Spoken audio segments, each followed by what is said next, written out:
Oi pessoal, tudo bem? Sejam bem-vindos ao canal Dobra Mental. Você acredita na conexão entre mundo real e mundo invertido?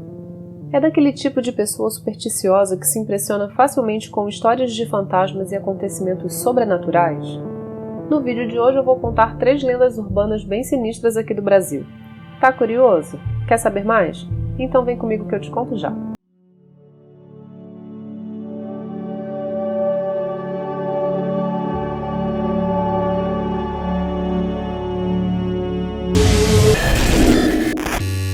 Número 1. Bruxa de Curitiba. Diz a lenda que em Curitiba durante o século XIX viveu uma bruxa muito poderosa. Durante o dia ela tinha as características de uma jovem comum, gentil e prestativa aos moradores da região. Mas ao cair da noite, aquela doce moça desaparecia, dando lugar a uma senhora bem estranha, que vivia solitária e era muito misteriosa, e não permitia que ninguém se aproximasse dela.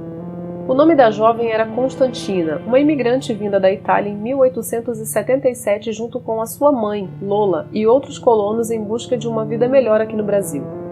Os imigrantes desembarcaram em Paranaguá, no litoral do Paraná, e alguns, inclusive Constantina e sua mãe, seguiram rumo a Curitiba, onde fundaram o bairro conhecido como Santa Felicidade, que inclusive existe até hoje.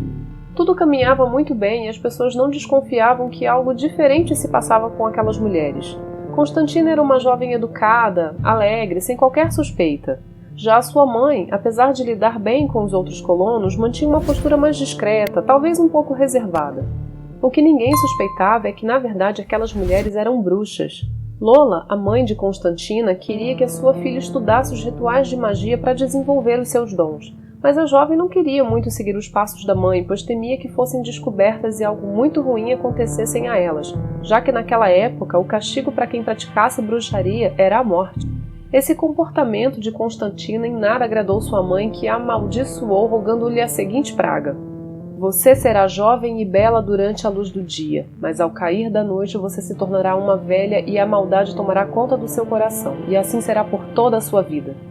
Passado algum tempo, ainda temendo a praga que sua mãe rogou sobre ela, Constantina resolveu estudar os livros de magia, aprendendo feitiços de cura e evidência do futuro. Mas isso não foi o bastante e Lola resolveu testar as habilidades da filha, lhe ensinando rituais para invocar os mortos. À meia-noite, a jovem foi levada até o cemitério da cidade e lá iniciaram os rituais para fazer os mortos se levantarem. Como se não bastasse toda aquela cena aterrorizante, um jovem colono que gostava de Constantina as viu e decidiu segui-las para entender por que a jovem saía àquela hora da noite rumo ao cemitério. O rapaz se deparou com uma cena terrível, assistindo aos cadáveres saindo de suas tumbas, e aos gritos, tomado pelo medo, ele desmaiou. Constantina, muito abalada ao perceber que tinha sido descoberta, saiu correndo para a floresta e se abrigou em uma casa velha, abandonada na mata. Lá, a jovem teria se abrigado e permanecido escondida por anos, com medo de retornar à cidade e ter o mesmo destino que a sua mãe, que foi condenada pelo assassinato do jovem e teria enlouquecido, morrendo anos mais tarde na prisão. O tempo passou e Constantina, ainda vivendo escondida na floresta, passou a usar os seus dons para ajudar as pessoas que apareciam por lá, curando doentes e revelando o futuro, mas mesmo com a prática dos feitiços, a maldição recaiu sobre a moça. Constantina aparecia durante o dia como uma moça bondosa que sempre ajudava a quem lhe procurasse. Mas ao cair da noite se transformava em uma pessoa muito mais velha, de aparência medonha, que aterrorizava quem tentasse se aproximar. Com o tempo, a velha bruxa foi ficando cada vez mais cruel, matando as pessoas e se alimentando de seus corpos, por vingança da maldição a qual estaria presa eternamente. Reza a lenda que até hoje Constantina vaga pelo local, assombrando e matando quem tenta se aproximar dela. Bom, seja verdade ou não, eu não me arriscaria a passar por lá. E você? Número 2. O túmulo de água. Essa é uma daquelas histórias de acontecimentos sobrenaturais onde a fé vai além do medo. O que você acha de um túmulo que se enche de água sem qualquer explicação lógica? Esse fato acontece no cemitério de Santa Leopoldina, no Espírito Santo. O local atrai muitas pessoas, entre eles doentes em busca da cura, curiosos que querem ter certeza da veracidade dos fatos e fiéis que acreditam que a alma que descansa ali possa ser uma espécie de santo milagroso. A história é a seguinte. Em janeiro de 1923 foi enterrada nesse local um bebê vítima de afogamento durante o banho. Maria Gilda, de apenas 4 meses de idade, se afogou durante o banho em casa enquanto estava aos cuidados da avó. O fato é que desde que foi enterrada no local, o túmulo da pequena Maria Gilda até hoje sem explicação é tomado por um fluxo de água que para muitos faz menção ao modo como a pequena teria morrido há quase 100 anos. O mais intrigante é que mesmo nos períodos longos de estiagem, quando não ocorrem chuvas e o tempo se torna bastante seco, ainda assim o fenômeno acontece dentro da sepultura. E isso só ocorre no túmulo da criança, aumentando ainda mais os mistérios. Com isso, o local atrai muitos curiosos e fiéis que buscam milagres através da água santa, como eles mesmos acreditam ser. E há até mesmo quem se arrisca em beber a água, alegando ter recebido alguns milagres através dela. Número 3. Missa dos Mortos.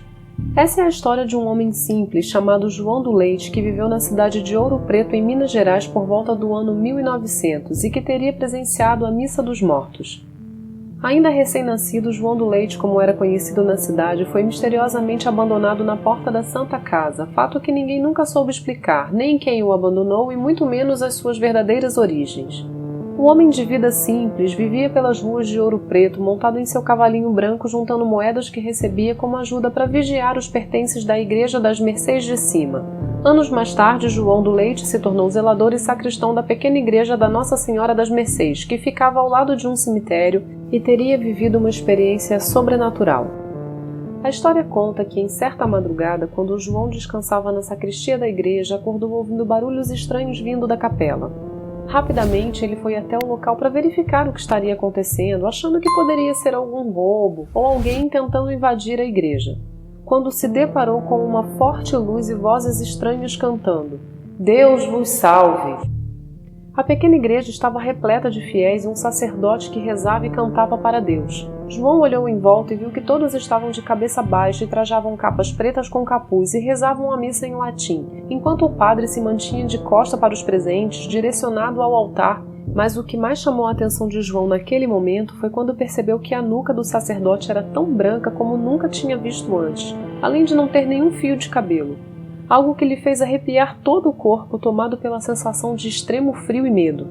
Quando o padre se virou para o João e disse a frase Dominus vobiscum, que significa O Senhor esteja convosco, ele entrou em pânico, notando que além de toda aquela situação incomum no meio da madrugada, com cânticos religiosos e preces em latim, todos os fiéis e o sacerdote eram na verdade esqueletos. O pobre zelador saiu correndo e buscou refúgio em seu quarto, de onde não saiu até o amanhecer. 30 anos depois, João do Leite foi encontrado morto diante do altar daquela mesma igreja, deitado sobre o chão com as mãos no peito, arrumado e trajado com roupas limpas, de modo como se soubesse que aquele seria o momento da sua partida. Essa lenda, na verdade, é contada em vários países e até em outras cidades do Brasil. Há relatos até mesmo de uma viúva que presenciou algo semelhante, testemunhando ter visto mortos rezando em uma igreja, assim como aconteceu com João do Leite. Você acredita nessas histórias? São muitas lendas ao redor do mundo que vão se modificando conforme a cultura local, mas quase sempre no mesmo contexto, contada por pessoas mais antigas que, no fundo, gostam de cultivar essa herança de histórias sombrias. Mas e vocês? Já conheciam essas lendas? Deixem nos comentários e não se esqueçam de se inscrever no canal, ativar o sininho das notificações para ficar por dentro de todas as novidades e deixar aquele like. Por hoje é isso, pessoal. Até o próximo vídeo. Tchau!